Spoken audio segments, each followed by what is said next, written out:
ঘর তখনই পরিপূর্ণ হয় যখন সেখানে থাকে শান্তি, শ্রদ্ধা আর ভালোবাসা। কিন্তু বাবা মা যখন একে অপরের সাথে উঁচু গলায় কথা বলে, ঝগড়া করে, রাগ করে, তখন কি সেই ঘরে ছোট্ট প্রাণীর জন্য ভয় আর অস্থিরতার জায়গা তৈরি হয়। বাচ্চারা বড়দের সবকিছু ঠিকভাবে বুঝতে পারে না, না পারলেও তাদের আচরণ দেখে অনুভব করতে পারে পরিবেশটা ভালো না। ওরা চুপ হয়ে যায়, ভিতরে কষ্ট পায়, বাবা মা কি আমাকে ভালোবাসে না, আরো কত রকম প্রশ্ন।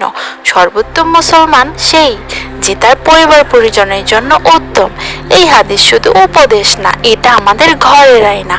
ঝগড়া হতেই পারে, মনের অমিল হতেই পারে, কিন্তু সেটা দরজার ভেতরে।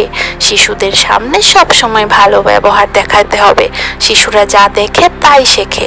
আজ তারা আমাদের রাগ দেখে, কাল সে রাগ দিয়ে নিজের সম্পর্ক গড়ে তোলে। তাই আমরা নিজেদের উপর নিয়ন্ত্রণ আনি।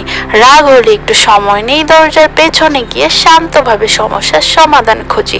তারা যেন সম্মান আর ভালোবাসা